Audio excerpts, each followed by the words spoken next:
What is up guys? What is up mga ka-road trip? So ang atong biyahe karon is paingon ta sa Initaw.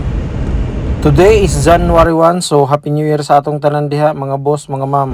So this is the first time dahil nga mag-road trip me outside sa Bukidnon. So matisting gid namo ning minivan kung durable ba gid siya, kung kaya ba gid niya nga mag long travel. So non-stop ni siya karon nga biyahe mga boss, mga ma'am, paingon sa Initaw. So matistingan gid ni karon kung di bagid siya mag-overheat. So banay lang mi sa among road trip guys, kay medyo layo-layo gid ni nga road trip ron. So diri gid nato makita kung kaya bagid sa minivan nga magbiyahe og ingana kalagyo nga road nga walay overheat, walay problema, pero hopefully makaabot mi didto sa Initaw nga safe og walay aberya nga mahitabo sa atong minivan, kay lagi first time namo ni nga magbiyahe og ingani kalayo. So nagpatubil po dai mi diri guys no, og bali 1.5 kay ang among gasolina nga nabilin is empty na gid siya guys, hapit na gid siya mahutdan. So 1.5 ang among gitubil diri sa Colonia Batani or sa Dabong-Dabong, Valencia City, Bukidnon. So kani guys, palaos na mi, patabok na mi sa bangkod nga sakop sa Malaybalay. So tara guys, enjoy lang nato ning road trip.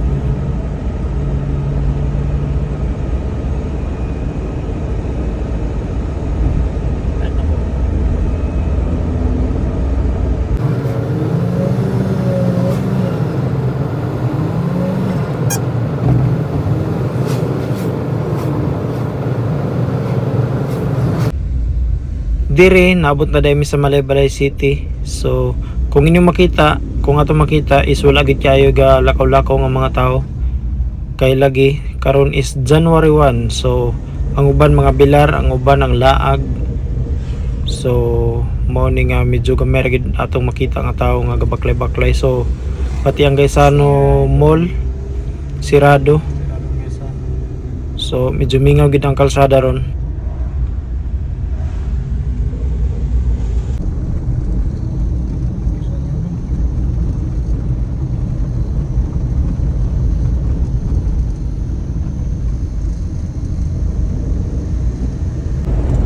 So diri guys, medyo gikabahan na gid ko kay daghan na kay mi kakagyan nga subida. So madlok gid ko nga basig mag-overheat unya mapalong, kay lagi first time pa nako ni nga magbiyahe og ingani kalayo nga gamit ning minivan. So first time gid ni nga among ma-road test nga ingani kalayo. So unta di lang gid siya mag-overheat. Pero so far so good man pud mga boss, mga ma'am. So napod tayo kuan dia temperature gauge sa atubangan. So makita na to kung mutaas na ang temperature. So kung mutaas na siya, medyo alalay lang gid atong dagan. Di lang ginato di lang nato bukatan ang atong tiil sa gas para dili kay siya magputong, di kay siya mag overheat or di kay siya mainit. So nara guys, sada kay mga view. So wa ko sure kung ahanan ni nga lugar. So tara guys, enjoy lang nato ang view. Let's go. So murag mangima na gini siya guys, kay murag nagsige naman gitag liko-liko ani. So ang atong makina is medyo gawtong gid siya, di gid siya pareha sa kaning mga commercial cars nga medyo kusog gid siya mosubida, kay dagko man to siya makina. So kaning minivan day mga boss is 660cc ra ni siya. So kuan gid siya, medyo luya gid siya kung magsubida. Pero okay naman, kaya man pud niya mo subida. So ana, kung makita nato makasubida ra man pud. So ang akong gamit ani is D. So automatic man atong unit, so D lang siya naka-drive. So napa ni siya kuan mga boss, mga ma'am, napa ni siya second gear kung pananlitan malanganin gid subida. So pwede ka mo second gear or segunda. So napagini siya low para gud nga di gid siya mapalong nga magsubida. So nara, medyo kaya raman pud niya magsubida.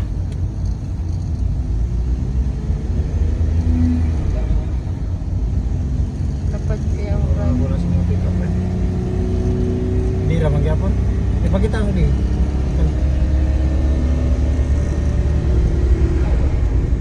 Ako nga ikuan, down ako ang bintana.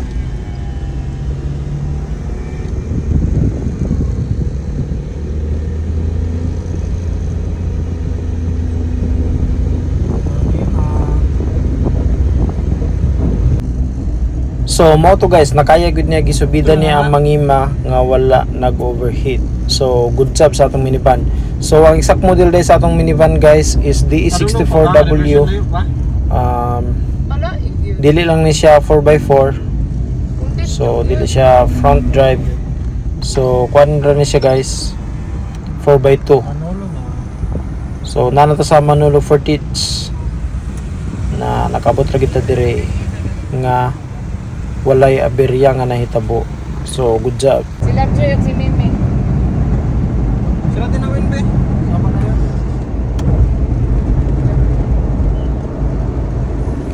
So kani po siya nga unit mga boss is turbo type ni siya nga minivan. So medyo kuan ra gid siya. Okay ra gid po siya modagan. Ang disadvantage lang ani is pagikan ka sa layo nga biyahe dili nimo siya pwede palungon diretso. So mo gina disadvantage. So kung di ka gusto maghulat-hulat ayan nimo palungon, gusto ka nga pagabot nimo palong diretso, ang imong kuan is katong non-turbo. So more ni atong dagan guys, 80 usay mo abot og 100 kapin. So di lang kay nato pugson guys kay para dili kayo loyang yung makina.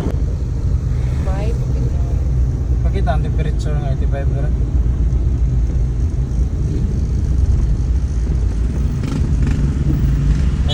Kahit na. Video na para ma-zoom out, zoom in.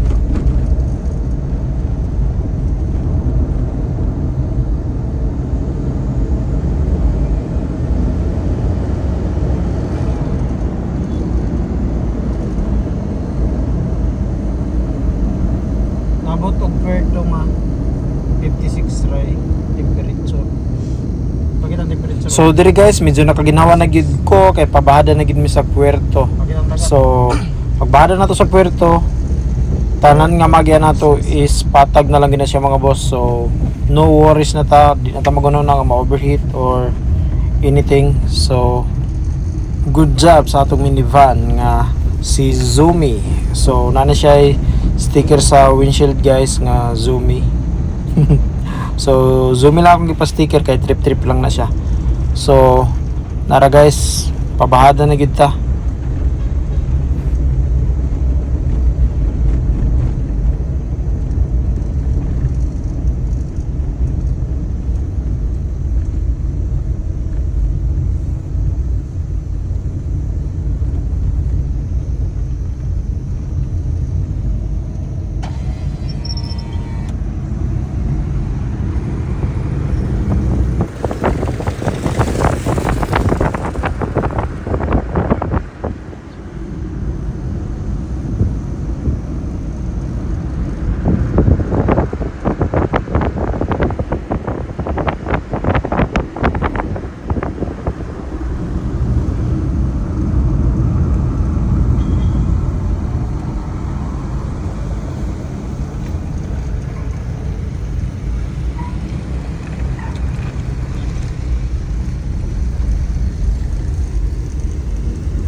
Wala rin nakabati sa tintin no kay mo.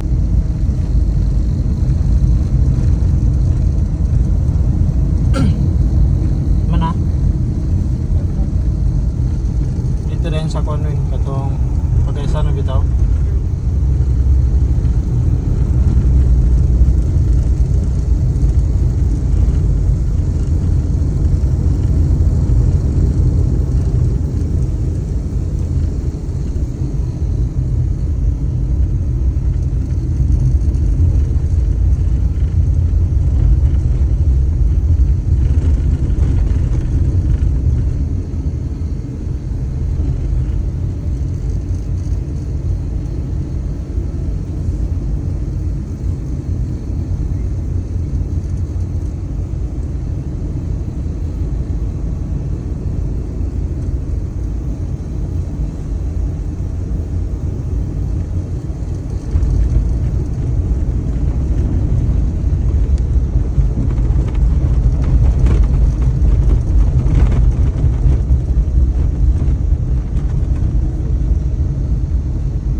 sa road. Ha!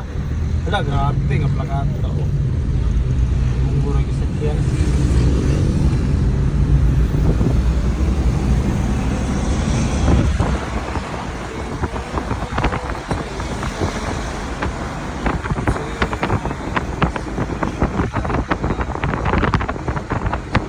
So nana day mi diri guys, not sure kung ahan nga lugar.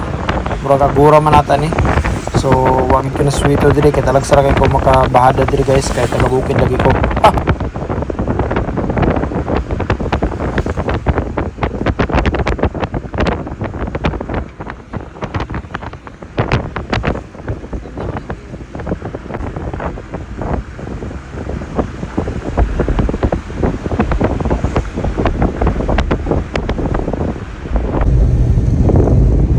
Mao din na mong karga sa likod guys. Oh. Nagkarambulan na mong karga. So nanay tubig diha, nay gasol. So napatay speaker diha, nay mga kuan diha unsa tawagan ni. Cooler. So mga pagkaon na sulod diha guys, mga sanina. Kay mga ligo taog kana diha. Maligo tag dagat guys. So let's go.